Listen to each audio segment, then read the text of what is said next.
Excellent.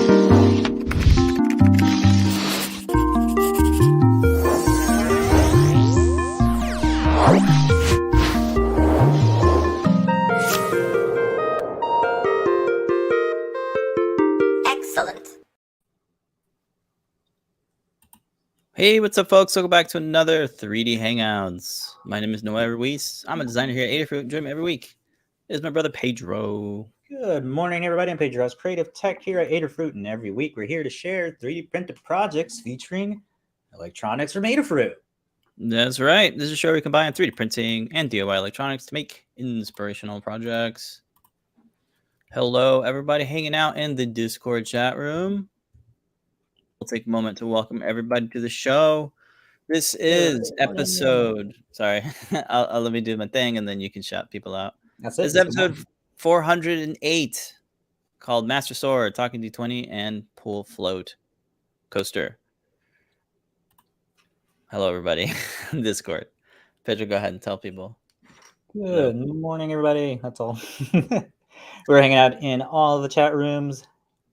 Head on over to discord.gg/Adafruit. Also hanging out in Facebook chat, on Twitch, on Periscope, and LinkedIn. Is it still called Periscope? I think so. Is it Xscope? Maybe we call it Xscope. I don't know if I could pronounce what the X sounds like. Xscope. Like, oh, it's like she. Something like that, yeah. So we're hanging out in Discord. A couple people are saying hello. Hello to Dewester, Rosin, Paul Cutler. Hello, folks. Morning. We are hanging out in that Discord. If you'd like to join the Discord, you can go to our URL. It's up here in the social banner that I just popped up. Discord.gg/Adafruit. That'll give you the invite link to it. And we're hanging out in the live broadcast chat channel. It's right there in the sidebar under General. Lots of other channels as well. Help with all the different things, 3D printing, Arduino, CircuitPython, etc. Yeah, we have a packed show.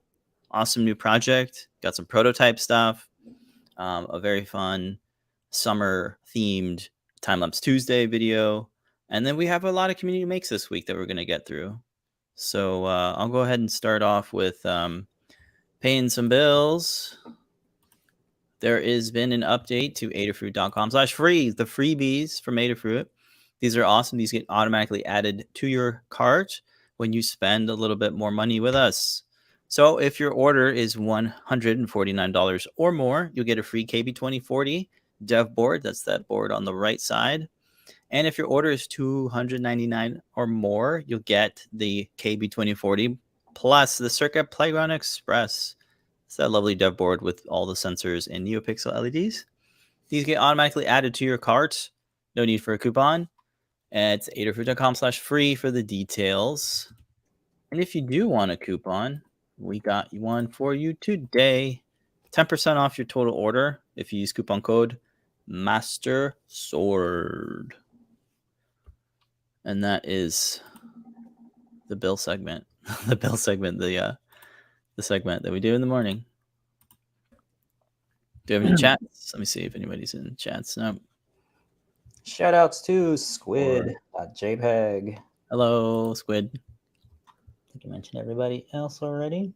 I got some Violent Riviant in Discord. Good morning. All right. Let's go ahead and jump into this week's project. This week's awesome project is the remake of the Master Sword. From Legend of Zelda. In every Zelda game, the Master Sword is the iconic sword that seals the darkness, as Princess Zelda says herself. So, Pedro, you did this project a couple of years ago using the PropMaker Feather wing. And that needed two boards, the PropMaker Feather wing plus like an M4, I think it was. Mm-hmm. And, now that we have the all-in-one dev board, the Feather PropMaker RP2040, how different was it to remake this project? So remaking this project is definitely a lot more pleasurable when you have a bunch of terminals and everything built into the board, so you don't have to create this pretty big sandwich. you have a bunch of cool features like being able to adjust your audio gain on the. You have like servo inputs, and everything is a lot more modular. So when we're building a lot of things, we have to continuously take things apart, and being able to just screw off the components is so much more easier. A lot less wear and tear when you're documenting, and then just general assembly when you're trying to figure out the order in which to install everything. Definitely makes it way more easier. And because it's CircuitPython, just getting the code in there, obviously way more enjoyable. Having USB-C being a little bit more modern, so you don't have to go around, and especially with the Macs, it's just USB-C, so it's just C to C on there. You don't need any adapters for that. Everything charges are right on there. Having the ability to add even additional stuff, like with the stemma port, you can have it be sensing some sort of humidity or temperature or anything like that. So you can actually turn this into like a environmental sensing board. Or fun stuff like a screen. You can add a screen, or the screen. LED backpacks if you're doing something with the little LED matrices, or even the character things. That could be cool for some sort of ammunition thing. Lots of fun stuff that's yet to be explored with the Stemma Qt. Yeah, I'm glad you said the screen. I need to remember that one since I forgot the Five Nights at Freddy, one of the new DLC things that came out. The Fraz wrench. It's like a wrench that has like a little display on it with like sound effects. Definitely got to do that and incorporate the screen into that with the little rotary encoder. So there's so many cool props that we can do now since everything is all squished into just one little board. It makes it a lot more easier to fit things inside of. So before with the board, since it required such a thick sandwich with both boards on there, I had to completely hollow out the handle, making it a little bit, the wall thickness of that was super thin. Now I can thicken it up since I don't need all that space in there, and dedicate all those the thickness to actually making it battle ready. So you can actually use this without fear that you have such a thin wall on your prop. So it definitely increases the rigidity of it. Some of the things that we tried doing, like with the lightsaber, was sending this into was it JLC? Yeah, and it was quickly rejected because they didn't want swords to be 3D printed. But of course, we got to find the light at the end of the tunnel with that. You can do like custom Pantone colors with them, but what they can't do is do this dual tone sort of paint with glitter on it. So if you can see on the camera, at certain angles it's blue, and then at other angles it's like a purple. So you have to use those really cool gradient dual tone filaments. Definitely made me go, well, okay, cool. In the time that you guys took to figure out that you couldn't even print it, I had the entire sword already printed out and installed. So like, cool, okay. I think some projects make sense to to try getting printed in resin from a printing service. Folks that have their own resin printer just make it themselves. But you have so much more, I think, options with filament. Dude, you could totally see it right there. It's like a blue. It's a really good use of the of this purple. I'm not sure what the name of it. Shiny, like I didn't have to do. Oh my god, it looks so good. It's like a multi-coated glitter. Let me see if you can see all that glitter on there too. It looks so beautiful. Like the way that it just brings out the details. It gives you that shine. And the filament is like super nice and sturdy too. There's no stringing on it. Like, man, it is beautiful. This is from I forgot the name. Stronghold? Something like that. I think. I'll pull it up while you talk more about it. Yeah. But just have that filament right there, because that was one of the things that I was dreading too from the old project, having to paint the whole sword. And for this one, all I had to do was just paint in the little details for that. Then add the paracord. You could paint that detail in. You could kind of see that it is still sort of baked in there. Some of the leftovers from the original model that was created by Chaos Cortec, Garrett. Okay. So this is a modified, updated version of that. So one of the other things, the first one was just completely glued. Even the board was just glued in there. Now everything has screws, so it's all fastened nice. Like you can see there that I was lazy and didn't do all of the screws, but that's just enough to make it nice and sturdy.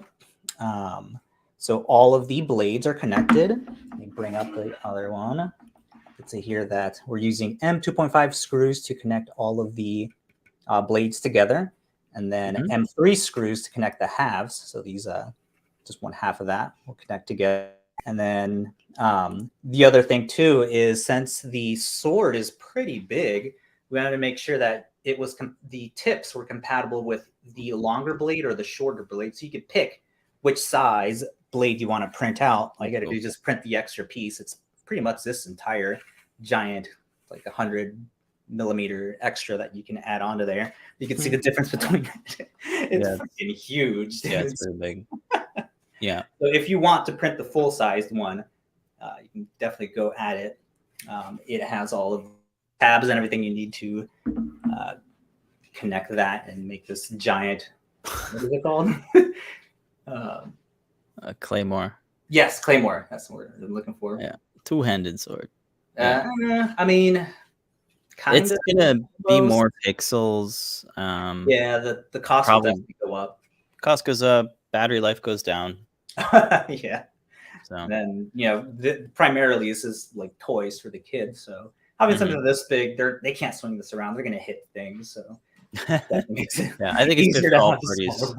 Right, you can travel that much better to a convention or kiddos. So I think it works for both. A good length of sword. I think you found a happy medium.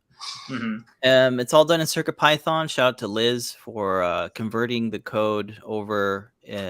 She just kind of reworked the pinouts and changed the audio setup. So instead of using the analog audio, it's using the I2S audio. So it's way better audio. Oh my god, yeah. So in the last sword, I had to like drill out these little speaker holes because you didn't have such a fine tuning of the audio. With this one, like I didn't even do that because it's so loud that the hole coming out of the pommel is plenty. And if I wanted it to be louder, you have the ability to up the gain by, I think, 12 decibels on there, so you can even make it louder than that. Yep. I have the filament right here. Let's take a look at that. Oh, that's a good idea. I see a comment over by Due Wester saying the using white nylon screws to sort of hide this in there. Yes, totally. This is just what I had on hand. Yeah. Okay. Yeah. Well, I mean, nylon isn't going to be as strong as stainless steel, right? That's true. Yeah. It depends what you want to do. That's too small too. This is 20 millimeters long. And I don't think they make those in the M25. That has to be an M3 for that length. All right, but yeah, I mean, I guess after you tap the, make the thread. Oh, right. Then yeah, that would work. Yeah, if you tap the thread, I think you might be fine. Originally what I didn't have time for, and should be not too hard, is to countersink this a little bit more and then just print out little discs to hide the screw hole. So you could go that route as well. But I think, if they make the M3 nylon screws, that'll definitely hide it a lot better. For the guide, I wanted to show, where the screws are. So it's one of the considerations I was looking at for exposing the. Well, you have screws. You have a non-screw side, so you could always show. Yeah. So that's for the photos. That's mostly what I'm showing, the pretty side. Yeah. All right. Do you want to verify this is the right filament? It's called Strong Hero. Is it Strong Hero? Yes. And this is the color, right? The light blue and then the dark purple up here. Yeah. So here's another shot of there it is. That one. So really see. Yeah, this one looks way more purple. Like bluey. Are these two different ones or something? One looks purple. They might be showing one side of it. So when you change the sides, that's probably what they're showing. Yeah. This stuff's great. It's very, very affordable. We're looking at 20 bucks. Look at that. It ships next day. Strong Hero 3D. And so be a strong hero and print with Strong Hero. Very fitting name. Yeah, the two of the rainbow colors is what we've been using There's a glittery one, and then there's like just the silky one. Yeah, I want to try their gold. Their gold looks cool. Ooh, yeah. What is it, like all gold? Yeah, it's like this variable gold. It adds very nice depth and detail to a lot of the prints. They have a green. Oh man, this is They have beautiful. all sorts of different ones. So, Man. but the Master Sword really shines. The hilt really shines with this one. So, very cool. The long squid saying it's the big one is taller than me. Yeah. Yeah, it's taller. Yeah. It's as big. Cool. So that's that. And then for the white filament, is this what you used? The ivory white? Yep. Fill cube. This stuff fuses LEDs very well. I'm glad they're showing that off right there in that little video preview. Yeah. It is the best for diffusing. Sorry. These. Is that Elsa and Anna? Yep. Frozen. Does it glow in the dark or something? No, it's just it just diffuses LEDs really good. Yeah. They don't show that here, but okay. We know that it does because that's what you used. Yeah, that's what we've been using for a while. Yeah. We did a bunch of tests on figuring out which ones. Yeah. A while ago. Yeah, it's this off-white, ivory white that works the best. Mm-hmm. Cool. All right. Let me add that link to the Discord and the chat. I've been adding links to all the various chats, by the way. Oh, good. Yeah. So it's difficult when it's your turn. It's hard to I know. You put all the stuff in there. Yep. All right. Cool. All right. That's a demo. Learn guide. Oh, you drive it because then you'll be able to. Oh no, I don't have it pulled up. Fine, I'll give you time. Let's see. I will remind people that although the PropMaker Feather RP2040 is out of stock, you can sign up to get notified when they are back in stock. And you can use discount code MasterSword to get 10% off. You can still get NeoPixels, batteries, switches, buttons, and whatever else that you want to use in your next project, whether it be a cosplay thing or not. All right, Pedro's ready. Cool. Let's go ahead and check out the Learn guide for this. Nice little general breakdown of the project overview, and of course, all the cool features of the PropMaker Feather. What makes it a lot more better? Obviously, the terminal blocks, the Class D audio amplifier, the LIS 3DH, all nicely built in. The sandwich is no more. It's just one board, making it nice and slim for adding to any of the props. I think the next one I'm going to do is like a retrofitting for another lightsaber from Ahsoka.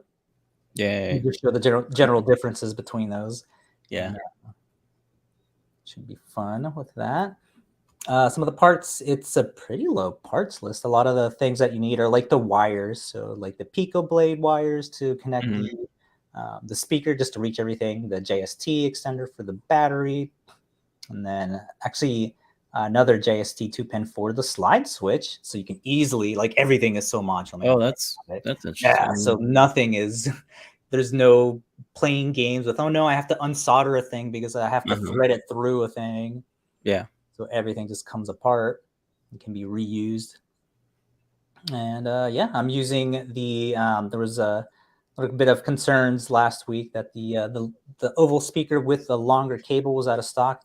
But my preferred one is this little wired oval speaker, because then you could just add an extension to that and then just, unplug it and plug it back in. And then the actual extension is just screwed into the terminal. So you have two modes of modularity on the speaker. It's nice. They're like pretend. So they're ready to go off out of the bag. Even because I have to cut the length down. I mean, it's so much easier to just tin that than, having to heat shrink and like stick things together. So a lot more easier. The screws, like we mentioned before, using 3 different sizes here. The 5mm M2.5 by 5 millimeter long. That's what's going to hold all of the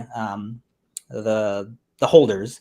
So quickly, I'll show you what all that looks like. I have a blank one here, just like the shells for this. So you can see how all of these holders are in here.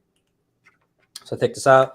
You can see that the battery, the speaker, and then the feather mount are all just separate boards. So again, modularity for that. So all that just pops right in, like so, like that. That's so cool. Yeah, and then same thing with the battery. I think we showed this off when we were first prototyping. Nice little battery holder over here, and I really like the way that it just snaps in. So that's what this component looks like all by itself. I liked how it makes the battery flat, and then if you pop this out, you get these little like slits, so you can have access to remove that, because the screw to mount that in is actually right there.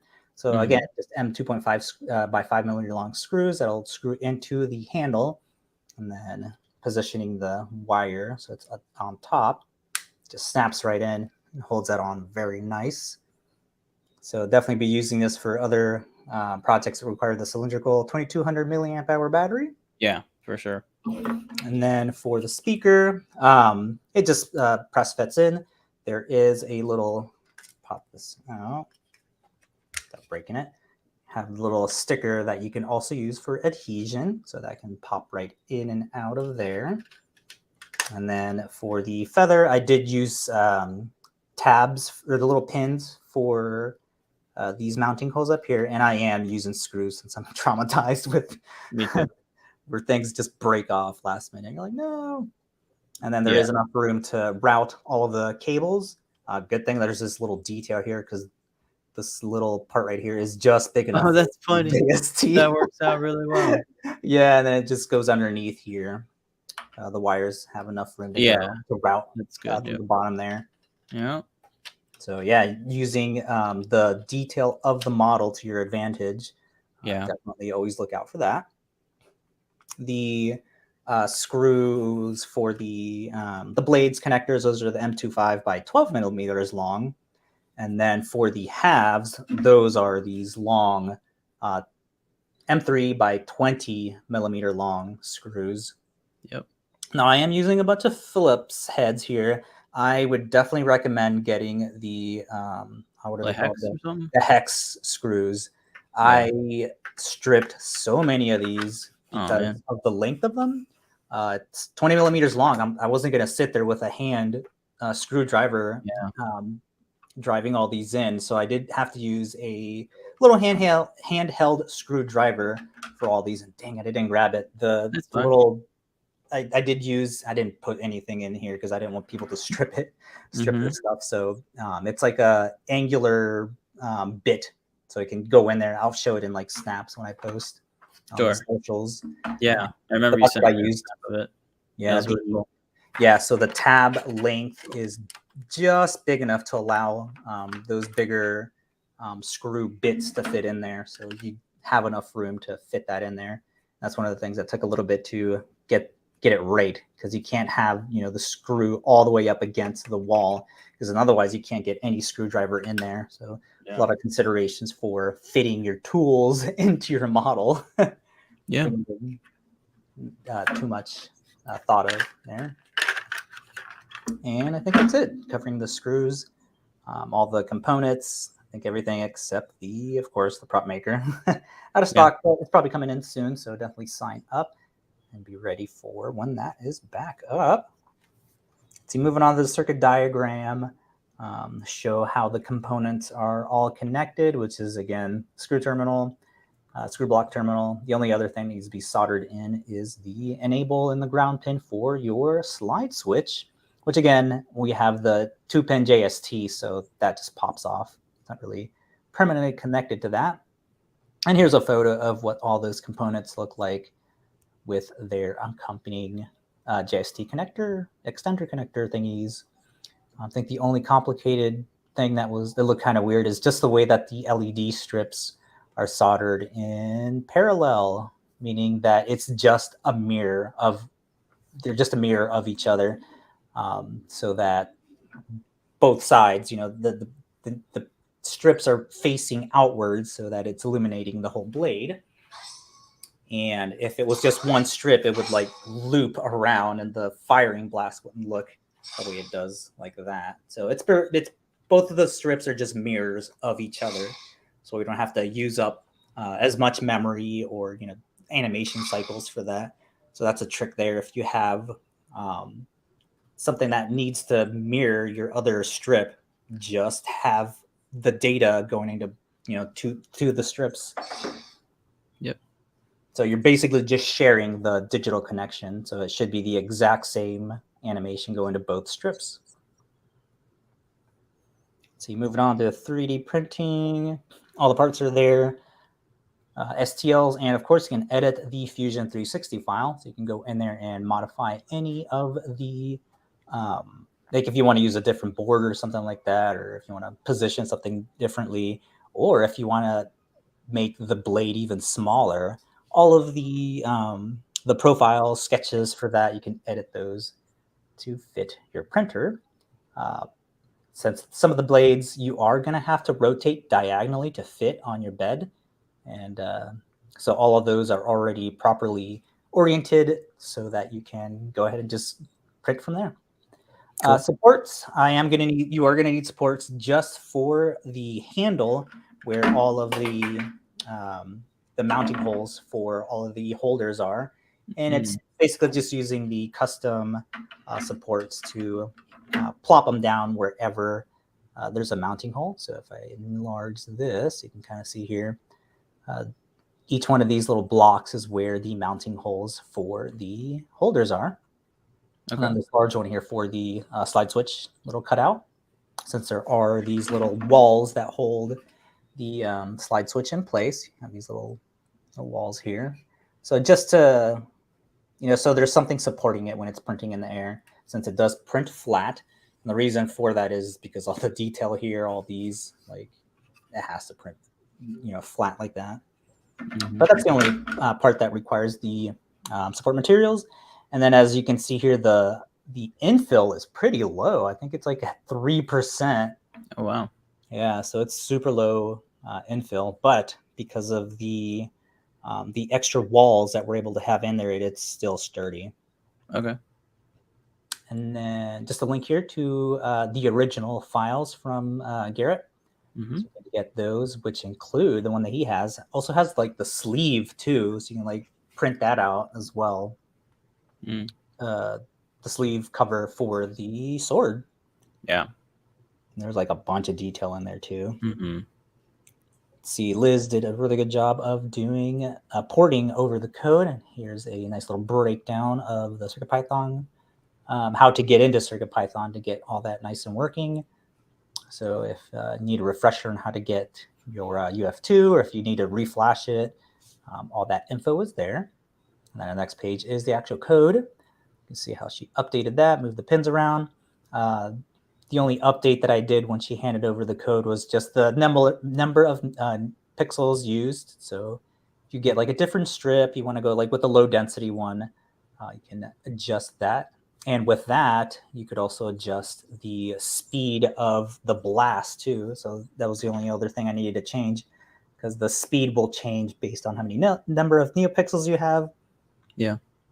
So and then if you want to do any like messing around with the colors, and then all of the waves too, if you want to pull any other different waves, you have all those for the swings and the hilts, sound effects. So you have all those different wave files to swap out if you really want. And everything is beautifully commented, and you can download this as a project bundle, meaning that the entire folder will download all nice, like with all your libraries and all the sound files like this. There's the downloaded files for each one. And wow, she broke it down to the functions and everything. This is super detailed. If you want to, if this is like what really interests you for creating props with all these sound effects and how everything works and how everything's triggered, how the force for like the LIS3DH, the accelerometer, how to switch that up for something else, all that is very meticulously detailed here. Super cool. Moving on to assembly, pretty simple. Just assembly the blades with the screws onto the hilt. Soldering the NeoPixels. Again, I show here how they are connected in parallel. Connecting the board to the holders, and then placing those inside the hilt. The way that the slide switch just presses through and then connects to the rest of the board. how to get your wires underneath the board to string them and not have them in the way when you're connecting both pieces together, the way the speaker mount connects, and then the layout of the NeoPixel strip. I did try doing the chloroplast, which is what we're using inside of the lightsaber. It's just using one strip to sort of bounce the light off. Mm-hmm. You could totally tell that it was, it just didn't bounce off as good. I'm guessing because in the lightsaber it's a cylinder, so it's able to That makes sense. properly bounce the light off. Right. It didn't Plus, the cylinder definitely helps. Okay, It that's good did to know. assist in keeping the strip, nice and Straight. like straight and having it nice and tight inside there.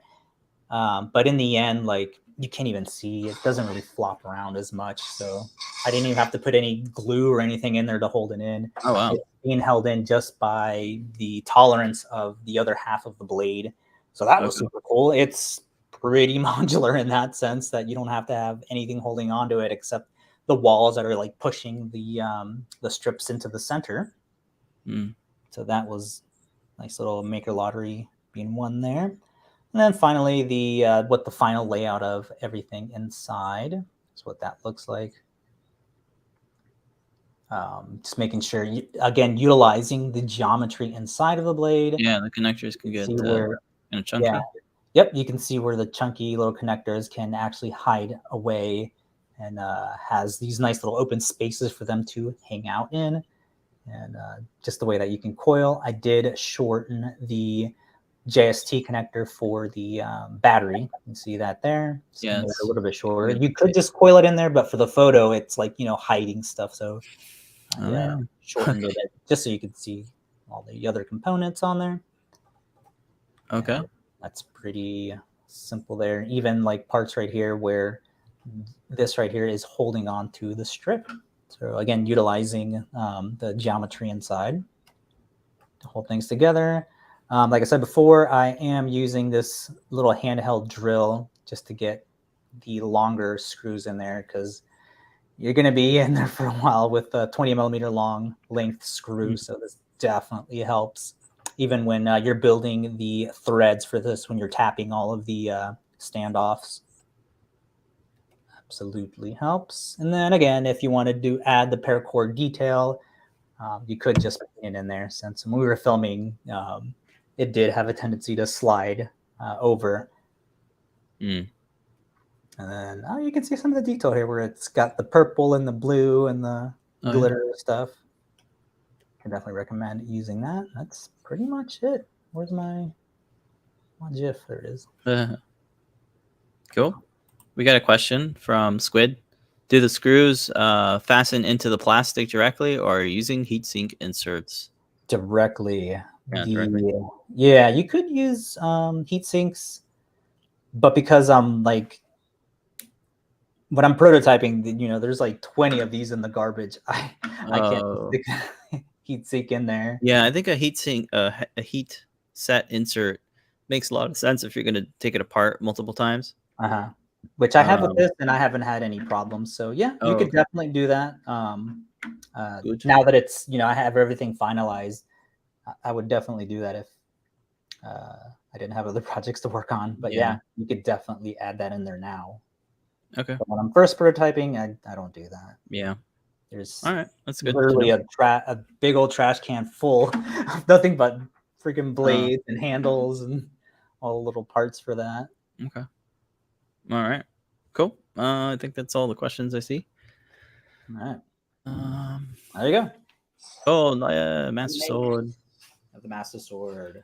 So much better, a lot more durable, better boards, better sound, better pixels too. For the first one, I used like a low density one. You could see all the individual pixels. This one looks so clean. Even with the highlights here, you can see just barely. Yep. Yeah. By the way, just as a note, I think I'm reminded that the sound effects, I sampled them from Breath of the Wild. I think from Breath of the Wild. So you can change them out if you want. Yep. All right. Cool. Where am I? Here I am. Oh, my Discord tab died. Okay. Oh yeah, they're a pain when prototype. Okay, Squid's just agreeing that yeah, they're a pain. Yeah. Nope. You can add them now though. Okay. Cool. All right. That is this week's project. Check it out. If you want to build it, check out the Learn Guide on all the parts. We just went through it all. Files are there. Definitely edit those up if you need. All right. Let's see. I think next up we're gonna do what are we prototyping? Yes. So let me queue up. So for the next project, it's up to me. I'm collaborating with Phil B, Paint Your Dragon, to recreate this old project from back in I think 2015. It is icosahedron. It's a D20. It's a dice or a die, I guess, for Dungeons and Dragon. Each of these faces have a different number, and when you roll the dice, it'll speak what number it landed on. So it's two halves. Yep. So the two halves open, and they're joined together with these neodymium magnets. Of course, we're using the PropMaker Feather because it's an all-in-one board. The previous project had like 4 different boards, which is crazy. It had like a trinket, a lipo backpack, an accelerometer, an amplifier. Now it's all in one board, which is great. You have access to the USB-C connector. There's a speaker holder here with some holes here and then some holes here on this half. We'll use one of the smaller batteries down here, and then the speaker's already connected. So I have just some demo code running just to see what it sounds like. It may or may not play because I have Cura open. Oh. So there, that's just that sound effect, just to like test out what it sounds like. But yeah, this is the part. I actually sent it off to JLC PCB to get it printed in resin because some of these services they can get pretty difficult to print with all the labeling and stuff. It prints like this. And the only other feature that I think I added was Phil B had a good idea to counterbalance this to kind of make the weight of the two parts a little bit more equal. So he suggested adding this little holder with some copper pennies to make the weight. So I have a little scale in the other side of the house here that I use to make sure that these are both weighed around 13 grams. So they both weigh 13 grams. So it's pretty much weighed balanced. It's not going to be perfectly balanced, but it's as good as yeah. At least we made the attempt to kind of balance it out a little bit. And this right here is going to hold a little slide switch, so you can turn it off and on. Because once it's once it's closed, you don't want anything really revealed. So I have the resin prints on order. They're like here already. You just gotta get them delivered today. So I'll play with that. It's printed in that black resin that we used for the lightsaber. But this is going to be a fun build. Phil B is going to be working on converting the Arduino code, the legacy Arduino code, to CircuitPython.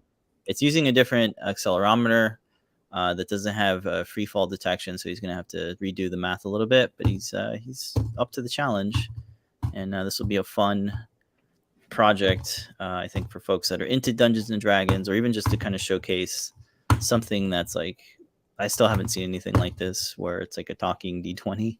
After all these years, nobody has recreated this as a commercial product, which I think is kind of funny.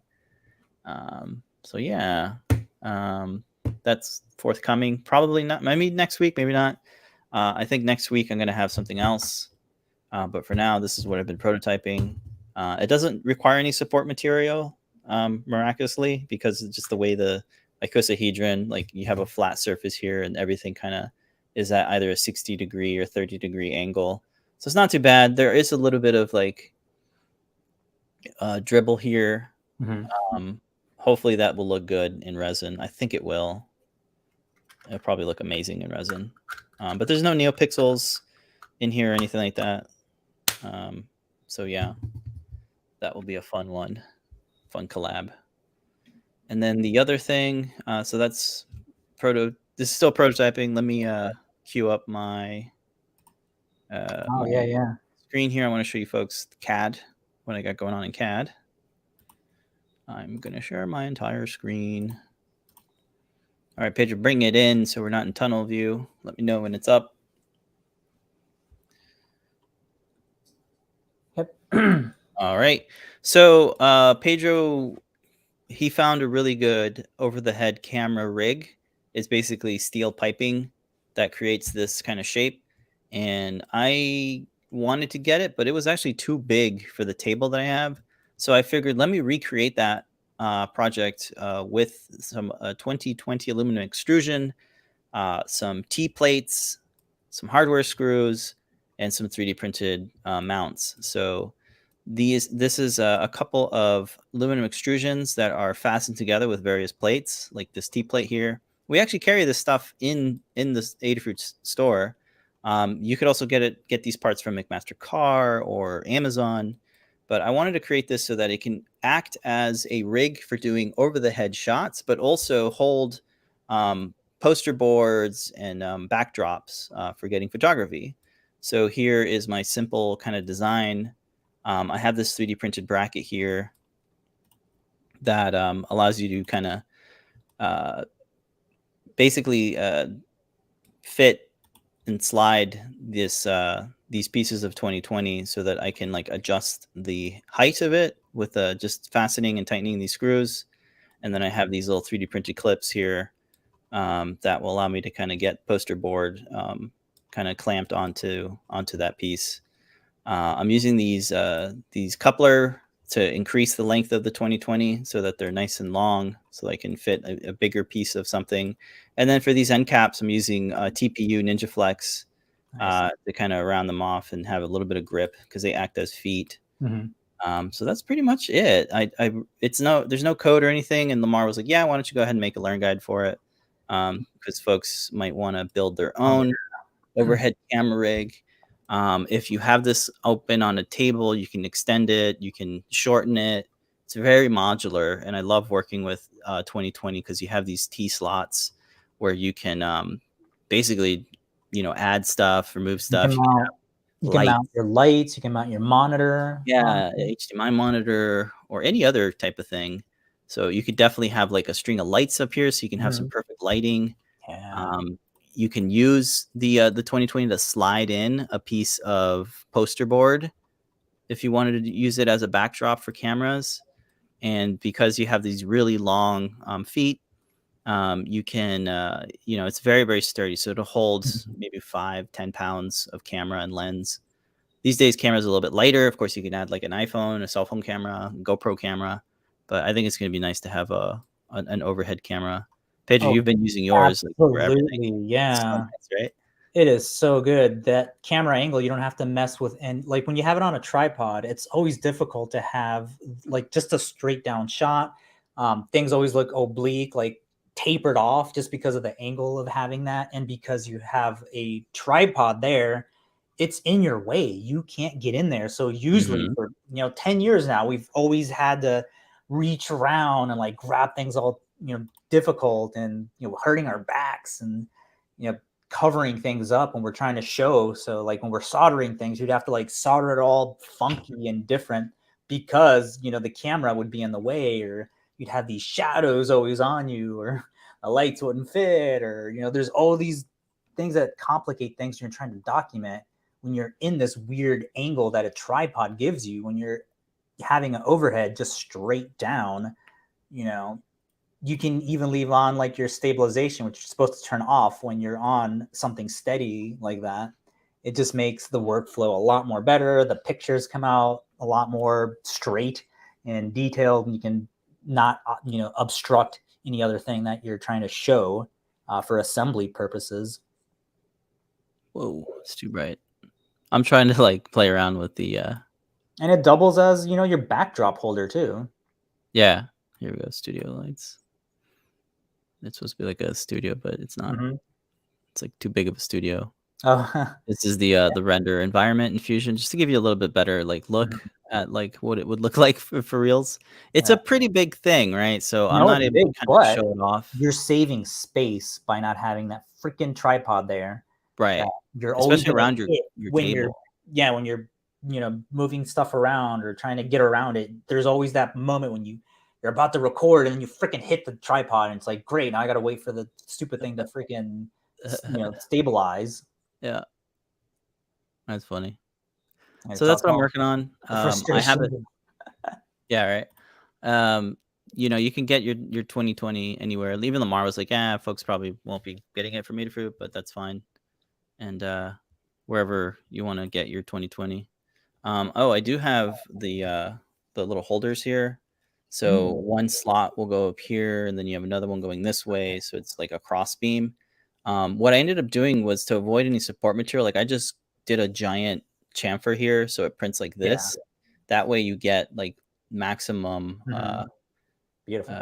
Yeah, so it's very sturdy. There are 2 millimeters in length, and then I have 2 screw holes for M4, so you can have the M4 screw and those slim T nuts to kind of lock them in place. So I have 2 of these here. So I have those printed. I'm ready to go. I'm going to be putting it together on this table. This table actually folds out. It's an IKEA table. I really recommend this one because it has both storage shelves or drawers, and it's able to kind of open out. So I recommend that if you're living in a small space. These are really nice tables from IKEA. Or if you just want to save space. Right? Yeah. So that's cool.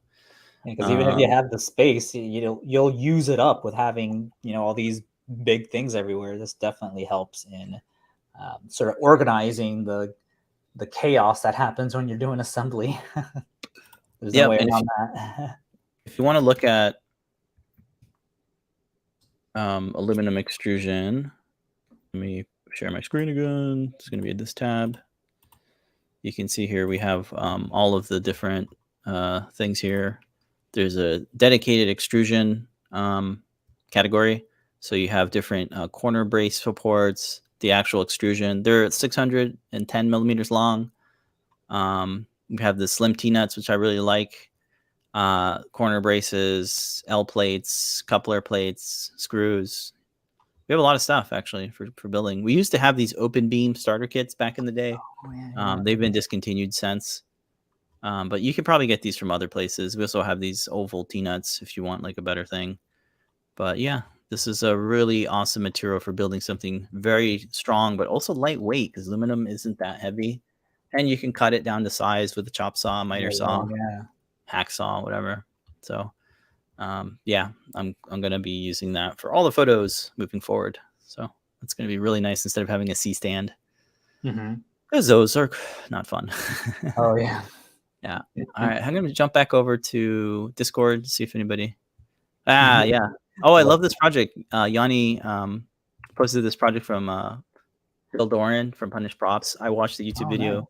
Nice. It's a foam prop. I love his foam smithing stuff. I learned a lot of techniques. There's like I was like, how do you craft an icosahedron with a foam? And he has like this.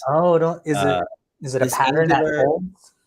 It's an angular mount for an X-Acto knife that allows you to kind of angle it, and then you just kind of cut it. Anyway, watch the video. It's really fun if you want to build stuff out of foam because it's really nice.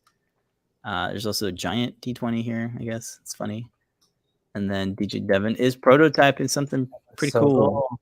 Yeah, is this the mailbox? Yeah, with an LCD on it. That's cool. Bring it on the show and tell. It'll be fun to see tonight. Even if it's CAD, I like seeing CAD stuff. So do the folks. Yeah.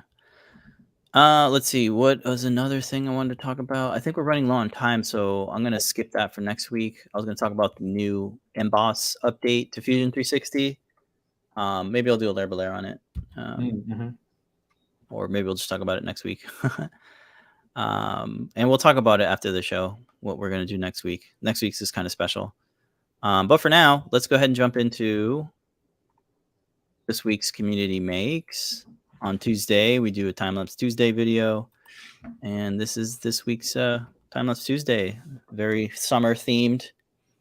This was a design release from ProtoPasta, the makers of Craft Filament. They make really good stuff. We like their filament. And this is a pool float coaster koozie donut. Yeah, I thought this was interesting just because of the way that the modeling job on there when it's scrolling down in your feed. I thought it was a real pull flow, so they did an excellent job of modeling that sort of detailed flow. Sorry, I closed you out and there. It actually floats. Like you could see there in some of the shots that we had, the pool was nice and wavy. It had wake all over, and none of the drinks tipped over. Thankfully, it's just water. Yeah, water. This is excellent. Not airtight at all. There's still water in here. So it will eventually get filled with water. It might just sink. But if you're using it, sparingly, it should do a good job of holding. I don't know what up to drink. Does this fit? No, it doesn't fit. So something smaller that we were showing in the video. Do they have different? There is different models. So there is one where it's chopped up into like 3 parts. So you can have like different colors. And you can see it on there, that top one. Oh yeah, and it like slides together. And then like even some funny stuff like the this little holder here is for like tiny soda bottles for like gnomes, I think is what they call it. Yeah, there it is. Oh, I see it. I didn't even. I thought it was like the little tube thing that you put the air into. Like they modeled that, but so this isn't dual extruded. It's like snap fitting. Yeah, it snap fits. That's smart. Yeah, I started one of the sides, but it was too late. Like I had to post the video, so. And this, I forget what the time of printing in there's, but it's it's a while. It takes a while to print. It's a nice big print. I like their filament. This I'm not sure which. I guess they have like a kind of a variable rainbow type filament going on. Yeah, that's cool. Yeah, that's a pretty cool one right there. What else about it? It floats. It totally floats. Totally floats. It's a free STL, right? Yeah, free. Yes. Free. Cool. And excellent job on the modeling, like all the little details that the crevices that happen when you inflate the. I guess they collaborated with CM Design to create it. Oh, okay. So shout out to CM Design for collaborating with ProtoPasta. Yeah, we can learn more about their collaboration on their blog. Oh, cool. Did you want to drop a link in? This is a thing. I want to go on their blog and see what else. Oh yeah, they did the this fun lamp as well. Probably some other stuff. Let me see if they have any better photos here on their website. Welcome, ProtoPasta. Yeah, it looks cool. All right. Do they have it anywhere else? Trying to see. I think Cult is where I saw. Oh, everywhere. Yeah, they have it everywhere. Thingiverse, printables, all the bowls.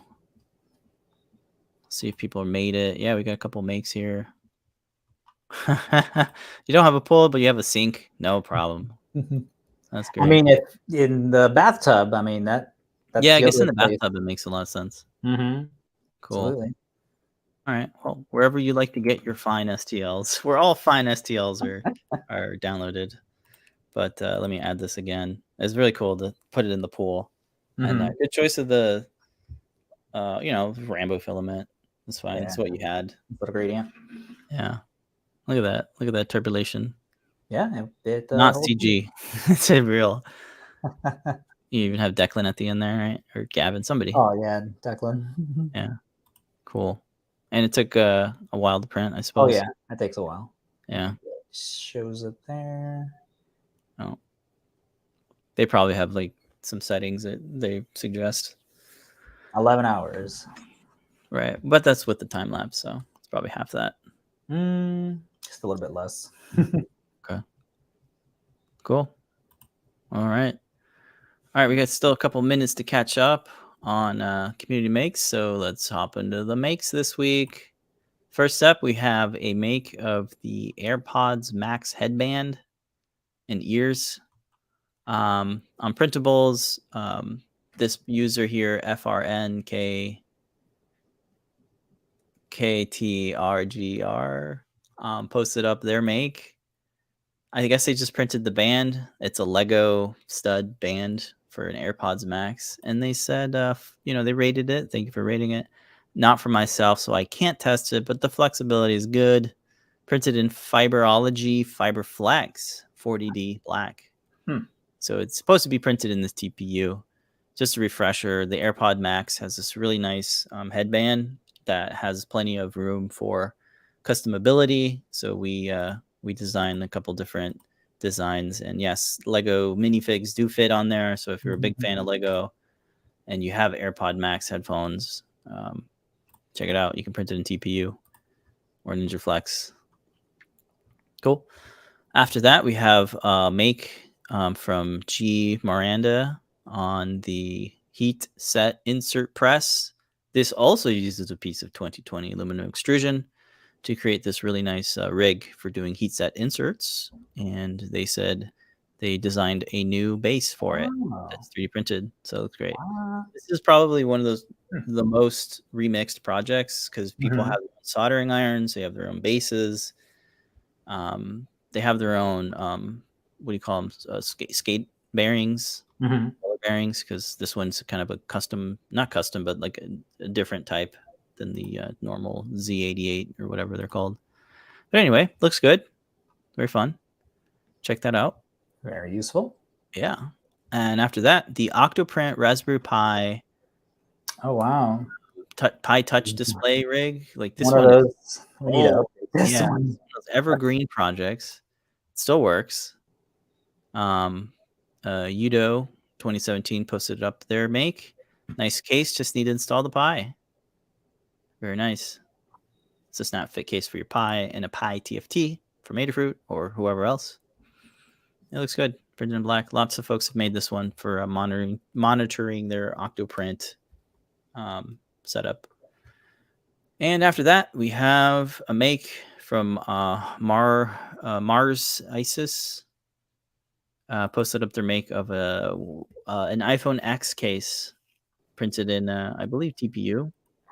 Doesn't say, but they printed it out. Folks are still printing out these iPhone cases. Very cool. Nice. Yeah, this is one of the things we do when we get a new iPhone. We make a case for it. So funny. I have to keep going back to the 3D printed ones. The one that I was using from the pop socket. I took the case off and it freaking broke. Oh, cracked. Yeah, cracked. It's like, what? All I did was remove the case. That's funny. I have my pop socket one. It's not. Doesn't look like it would crack. Yours is a different material then. Yeah. Like the magnet popped out and everything. Oh man. Well, that's why they're so cases. I keep going back to the 3D printed one because it's TPU. It's not going to just break on me. That's true. And for to end off the segment, this is a make that was posted on Facebook. Oh. And Liz found this one and sent it my way. This looks amazing. So Jay Wilkins posted up their make on the Walt Disney World tips and tricks. This. You saw this too? Post in there. But yeah, it's got over whatever. 4,000 like likes on it and 200. Anytime we post in there, like, nah, you're promoting. That's not how. That's like the Reddit culture. Like you shouldn't. Someone else has to. Someone else who made it. You. Which is great. So shout out to Jay. They said not a tip or trick, just something I made while waiting for our next trip back. I made my own fully functional Magic Band reader with the chasing lights and the sounds you get in the park. It works with our Magic Bands and other RFID sources. That's super cool to see. Yeah, I love this project. Oh, this is Adafruit. Here's the learn guide, because of course. Did it say that somewhere? They're not gonna post any links or anything or what it is or where they found it. All right. Well, there's like the oh, someone else made it. Look at that. Nice. That looks great. Made mine in RGB and a gold plate. That's great. That's awesome. This is on Thingiverse. It is. It sure is, folks. Of course, they didn't post any links or anything. Nah, it's fine. Look at Bluey. I love Bluey. Well, that's great. Oh yeah, and there's of course folks that sell them on Etsy and stuff. Of course, you know that crowd came in there too. Yeah. Right, because people just want to buy it, which is fair. And RSTLs are free to, to create and sell because why not?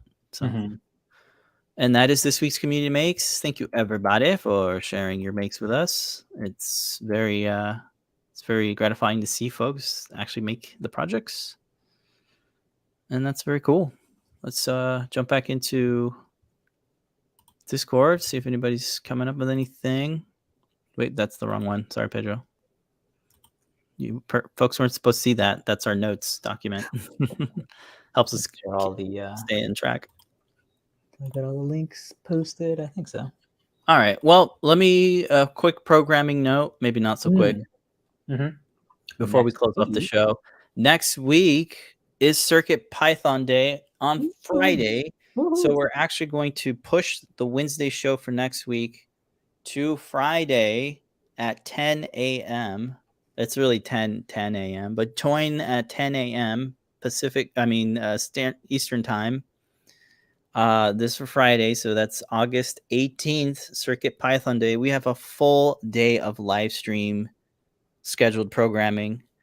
It's going to start off with John Park. He'll have like a 10-minute introduction, and then we're going to do 3D Hangouts special edition.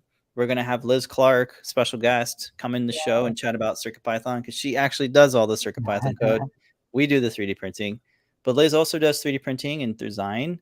So we're going to chat about how we collaborate, what her experiences have been working with Adafruit, writing code in CircuitPython for these type of projects. It's going to be a lot of fun. So we hope that you join us on Friday at 10 a.m. Eastern time. I think it's actually at 10:10, right? Yeah, 10:10. But just come in at 10 a.m. because then you'll see John Park, who's going to be like emceeing it and being like, "Hey, here's CircuitPython Day," and yeah, it's our holiday. It's the snakiest day of the year or something. Don't forget, coupon code today for 3D Hangouts is Master Sword. Gets you 10% off your order. Tonight is going to be show and tell with, if everything goes right, it's either going to be Mr. and Mrs. Lady Ada or Liz Clark. So either of those folks will be hosting. Here's the banner. It starts at 7:30 p.m. Eastern time. And then Ask an Engineer at 8 p.m. Eastern time. Back-to-back shows. Cool. Squid will be there. Awesome. DJ Devin, have a great day. He's got to go. Everybody's off to lunch. Yay. We're off to lunch. Oh, wait. Actually, no. I got the teacher, parent, whatever, meeting the teacher for school. Back to school. I gotta go to school now. Yeah, I gotta go to school, Pedro. All right. Well, that's gonna do it, everybody. Thank you so much for joining us live and watching on the replay. We'll be here next week on Friday, not Wednesday. Friday. I'll be off. I think we're taking off Wednesday. Yeah, I think Wednesday will be. I'll just be doing what I do, designing stuff. All right. I think that's it, man. Don't forget coupon codes later tonight. Ask Engineer, show and tell. Come on, share. I want to see DJ Devin's mailbox and other folks.